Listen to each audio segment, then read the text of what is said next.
امت طبقات میں بٹی ہوئی ہے.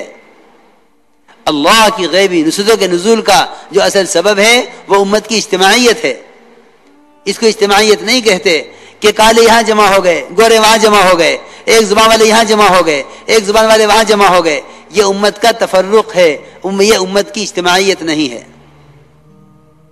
امت کی اجتماعیت یہ ہے کہ امت کے درمیان سے طبقاتی فرق ختم ہو جائے. یہ امت کی اجتماعیت ہے کہ امت کے درمیان سے طبقاتی فرق ختم ہو. یہ امت کی اجتماعیت ہے. اس لیے آپ صلی اللہ علیہ وسلم نے رنگ کی، زبان کی، کوئی آپ نے اپنی دعوت میں ابتدا سے کوئی تقسیم نہیں رکھی، بلکہ پہلے ہی دن سے آپ کے ساتھ مختلف زبان والے، صہیب وہ آپ کی زبان کے نہیں، سلمان وہ آپ کی بلال کے، وہ جو آپ کی زبان کے نہیں، بلال وہ آپ کی زبان کے نہیں.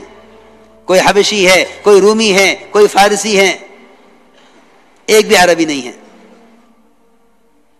ایک کالا ہے، ایک گورا ہے، ایک غلام ہے، ایک آقا ہے، ایک عورت ہے، ایک بچہ ہے. یعنی ابتدا سے امت کی ساری قسموں کا آپ نے جمع فرما لیا. اس لیے اس کام میں طبقاتی جوڑ کا، طبقاتی خروج کا کوئی تصور نہیں ہے، کیونکہ طبقات میں بٹ کے امت کی تربیت ہی نہیں ہے. امت کی تربیت امت کی اختلاط میں ہے. امت کی تربیت امت کے اختلاط میں ہے. ایک صحابی تھے اقسم ابن الجون، آپ نے فرمایا اے اقسم، اللہ کے راستے میں نکلا کرو اپنی قوم کے علاوہ کے ساتھ، تمہارے اخلاق اچھے ہو جائیں گے، تم اپنی قوم میں باعزت ہو جاؤ گے. اس میں کیا حکمت تھی کہ آپ نے حکم فرمایا حضرت اقسم کو کہ اللہ کے راستے میں نکلا کرو اپنی قوم کے علاوہ کے ساتھ. اپنی اپنی مناسبت والوں کے ساتھ نکلنے سے مجاہدہ نہیں پڑتا. مجاہدہ جو پڑے گا وہ تو اپنی طبیعت کے خلاف لوگوں کے ساتھ نکلنے میں پڑے گا. آپ نے اس لیے فرمایا یا اقسم اغزو مع غیر قومک، کہ اللہ کے راستے میں نکلو اپنی قوم کے علاوہ کے ساتھ. اس لیے میرے دوستو عزیزوں، اس کام میں طبقاتی جوڑ کا کوئی تصور نہیں ہے، کیونکہ اس کام سے امت کو مجتمع کرنا ہے.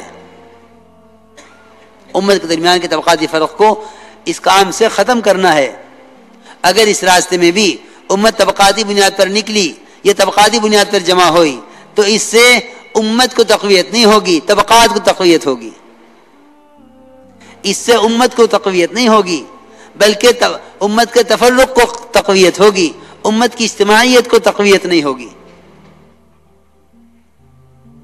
اس لیے حضور اکرم صلی اللہ علیہ وسلم نے کسی بھی بنیاد پر فخر کرنے کی اجازت نہیں دی کہ کوئی طبقہ سے فخر کرے کہ ہم یہ ہیں، ہم یہ ہیں. اس کی اجازت کسی کو نہیں دی، بلکہ ساری امت کو بحیثیت امت ہونے کے ساری امت کے لیے تیار کیا. آپ کے پاس جتنے بھی افراد جمع ہوتے گئے وہ امت بنتے گئے، وہ امت بنتے گئے. آپ نے امت کے لیے امت کو تیار کیا. آپ نے امت کے لیے امت تیار کی ہے. آپ نے امت کے لیے امت تیار کی ہے. زبان کی بنیاد پر یا رنگ کی بنیاد پر امت کو تقسیم نہیں ہونے دیا. اور یہ بھی نہیں کہ کوئی طبقہ یہ کہے کہ ہم نبی کی دعوت کے اور ان کی نصرت کے زیادہ اہل ہیں. اللہ کی شان، اللہ تعالیٰ نے آپ کی مدد ابتدا میں باہر والوں سے کرائی. اپنے تو بعد میں آئے، قریش تو بہت بعد میں آئے، قریش بہت بعد میں آئے. دور والوں نے آپ کی دعوت کو پہلے قبول کر لیا.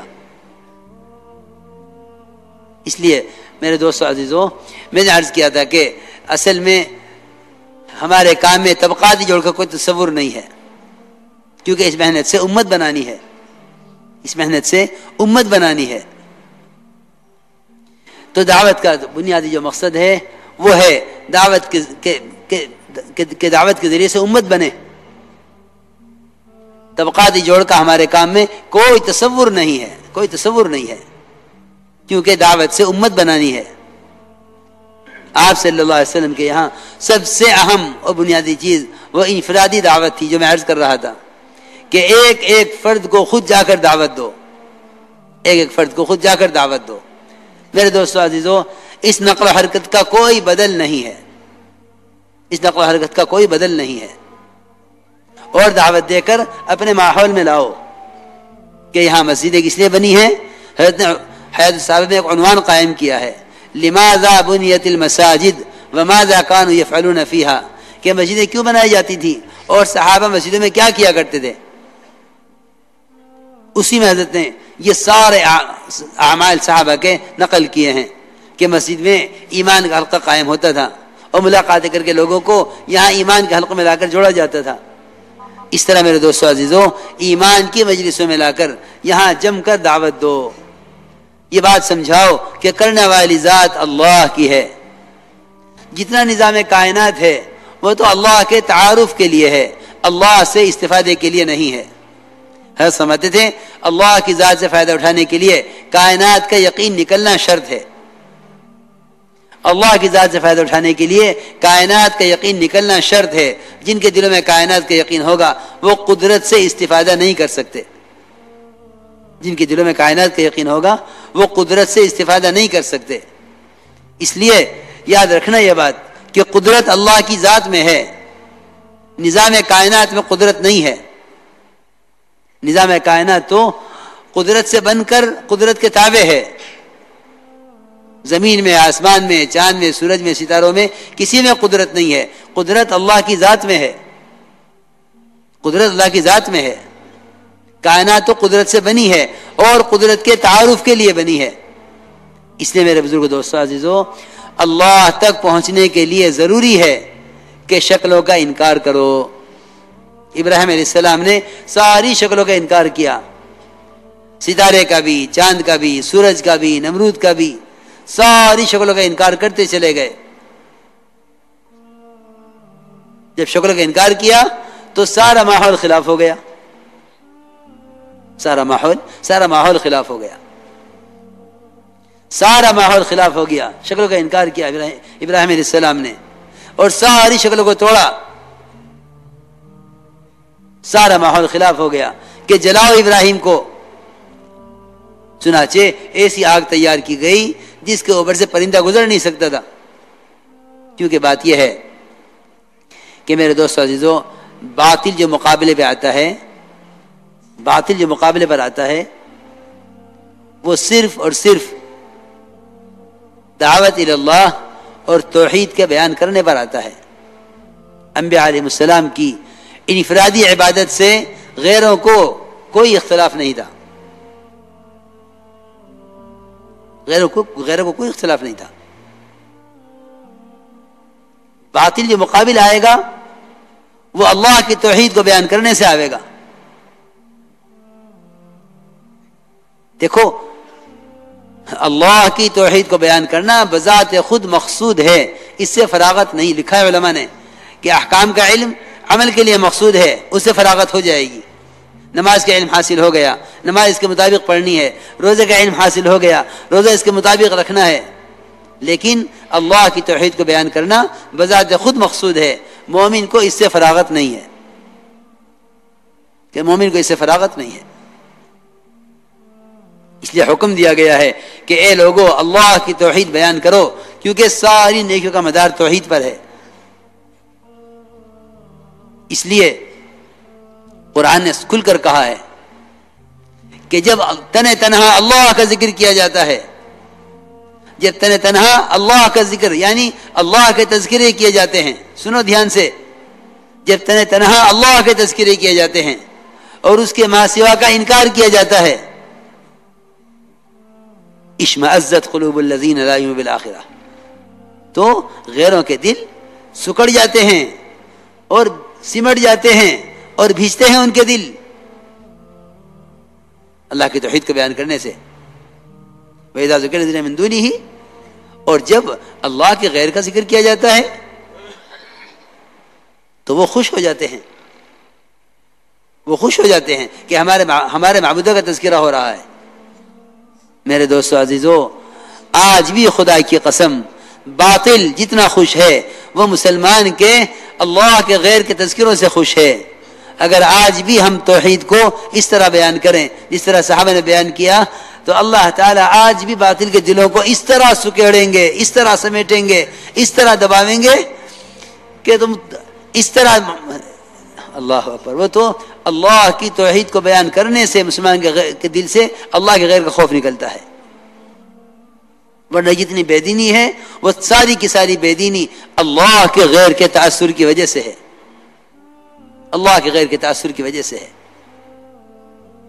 میں نے عرض کیا کہ سارا باطل جو مقابل آئے گا وہ توحید کی وجہ سے مقابل آئے گا. آپ نماز پڑھیں, روزہ رکھیں, حج کریں, زکوٰۃ دیں, آپ اپنے اعمال کریں, باطل کا کوئی مقابلہ نہیں ہے آپ سے. ابو بکر رضی اللہ تعالیٰ عنہ کو ابن دغنہ نے صرف اس شرط پر امان دی تھی کہ قرآن زور سے نہیں پڑھیں گے, کیونکہ قرآن زور سے پڑھتے ہیں تو ہمارے عورتیں بچے اسلام میں داخل ہو جائیں گے. صحابہ کرام کی تلاوت داعیانہ تھی, اس لیے وہ غیروں کے دلوں کو کھینچ لیتی تھی اپنی طرف, غیروں کے دل کھینچتے تھے اسلام کی طرف. کتنے مشرکین کے واقعات ہیں, کتنے مشرکین کے واقعات ہیں کہ قرآن سن کر ہی اسلام میں داخل ہو گئے. کتنے مشرکین کے واقعات ہیں کہ قرآن سن کر ہی اسلام میں داخل ہو گئے.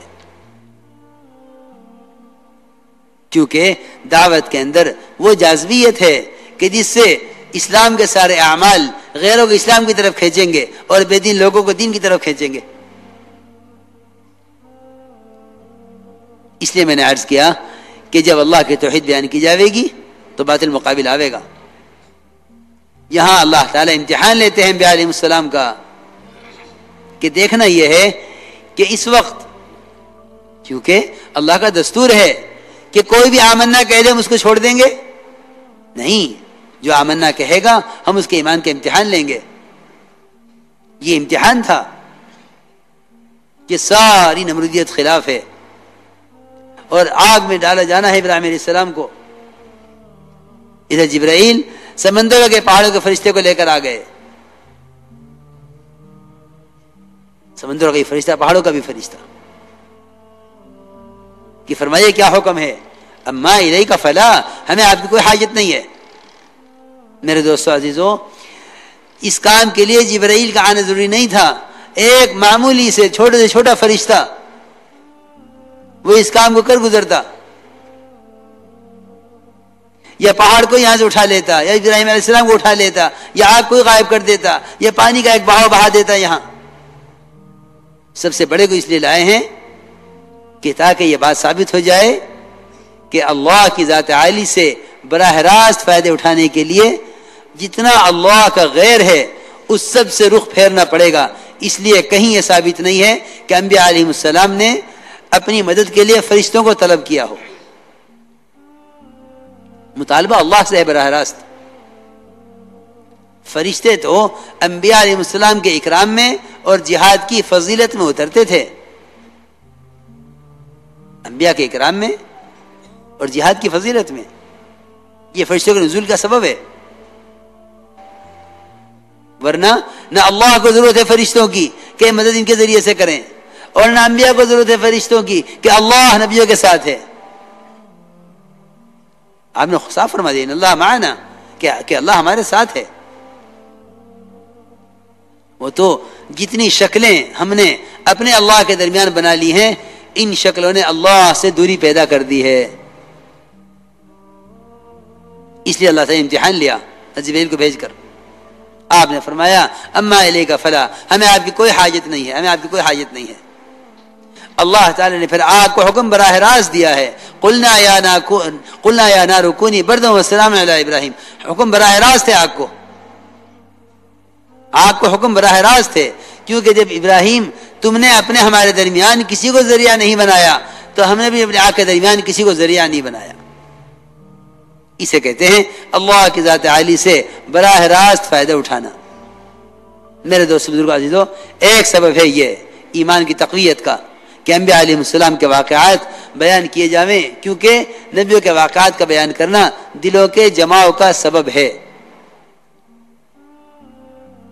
انبیاء علیہ السلام کے واقعات کے بیان کرنا دلوں کے اندر جماؤ پیدا کرے گا. دوسرا سبب یقین کی تقویت کا, صحابہ کرام کے ساتھ اللہ کی غیبی مددوں کے واقعات.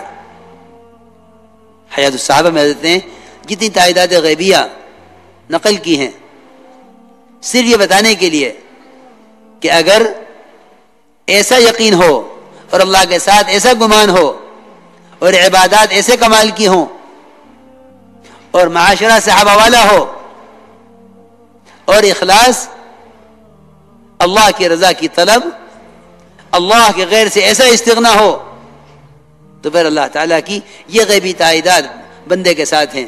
اس زمانے میں تو حال یہ ہے ہمارا کہ صحابہ کے واقعات سنتے ہیں تو یہ کہتے ہیں وہ صحابہ تھے، ہم صحابہ نہیں ہیں، حالانکہ مدد صحابہ پر، نبیوں پر موقوف نہیں ہے۔ میرے دوستو عزیزوں، مددیں تو اللہ کے ضابطوں کے ساتھ ہیں، اور اللہ کا ضابطہ اللہ کا دین ہے، کائنات ضابطہ نہیں ہے، کائنات ضابطہ نہیں ہے، کائنات ضابطہ نہیں ہے، ضابطہ اللہ کا دین ہے، اللہ کی سنت اللہ کا دین ہے، کائنات ضابطہ نہیں ہے۔ اس دھوکے سے اپنے آپ کو نکالو، نظام کائنات اللہ کی سنت نہیں ہے، نظام کائنات اللہ کی سنت نہیں ہے، اللہ کی سنت نظام احکام ہے، اللہ کے احکام، اللہ کا دین، یہ اللہ کی سنت ہے۔ کیونکہ نظام کائنات میں بہت تبدیلیاں ہیں، سورج ہے روشنی نہیں ہے، زمین ہے غلہ نہیں ہے، دکانیں ہیں آمدنی نہیں ہے، دوائیں ہیں شفا نہیں ہے، ہتھیار ہیں حفاظت نہیں ہے، حکومتیں ہیں عزتیں نہیں ہیں۔ تو دیکھ لو یہ ہے سارا نظام کائنات۔ اگر یہ اللہ کا ضابطہ ہوتا تو اس میں تبدیلیاں نہ ہوتی۔ اس لیے یاد رکھنا کہ اللہ کا ضابطہ اللہ کا دین ہے، اللہ کا ضابطہ اللہ کا دین ہے۔ لا تبدیل لخلق اللہ ذالک الدین القیم ولکن اکثر الناس لا یعلمون، کہ اللہ کا ضابطہ اللہ کا دین ہے، اکثر لوگ اس کو نہیں جانتے۔ یہ سمجھتے ہیں کہ نظام کائنات اللہ کا ضابطہ ہے، اس لیے کائنات پر محنت کرتے ہیں قدرت سے فائدہ اٹھانے کے لیے۔ میں عرض کر رہا کہ صحابہ کرام کے ساتھ اللہ کی غیبی تائیدات کے واقعات یہ ہمارا موضوع ہیں، خوب بیان کیا کرو، خوب بیان کیا کرو، خوب بیان کیا کرو۔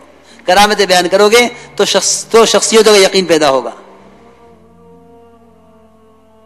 کیونکہ کرامت کے بیان کرنے سے تم اہل کرامت کی طرف جاؤ گے، ان سے کہو گے ہمارا یہ کام بھی کرا دیں، نہیں بلکہ صحابہ کرام کی غیبی نصرتیں بیان کرو۔ اس سے ہمارا یقین ان اعمال کی طرف جاوے گا جن اعمال پر اللہ نے صحابہ کی مدد کی ہے۔ کیونکہ حدیث میں آتا ہے کہ اللہ رب العزت آپ نے فرمایا اپنے صحابہ سے کہ میرے بعد آنے والوں میں ایک مومن کو عمل پر 50 کے برابر اجر ملے گا۔ صحابہ نے عرض کیا کہ یا رسول اللہ ان میں سے 50 ہم میں سے 50؟ فرمایا کہ نہیں، تم میں سے 50 کے بقدر، 50 صحابہ کے بقدر ایک مومن کو عمل پر اجر ملے گا۔ اور ایک روایت میں ہے کہ 10 صحابہ کے بقدر ایک مومن کی مدد کی جاوے گی، 10 صحابہ کے بقدر ایک مومن کی مدد کی جاوے گی۔ زمانہ جتنا آگے جا رہا ہے لوگ کہتے ہیں کہ میاں یہ تو صحابہ کے واقعات ہیں، ہم صحابی تو ہیں نہیں کہ ہمارے ساتھ وہ ہو جو صحابہ کے ساتھ ہوا ہے۔ نہیں میرے دوستو عزیزو، یہ بات یاد رکھو کہ کرامت اصل میں ولی کی نہیں ہے اور نصرت صحابی کی نہیں ہے۔ سنو دھیان سے بات، کرامت کا مطلب یہ ہے کہ اللہ رب العزت اپنے سے ڈرنے والے کو اور تقوی اختیار کرنے والے کا اللہ اکرام فرماتے ہیں، اس کو کہتے ہیں کرامت۔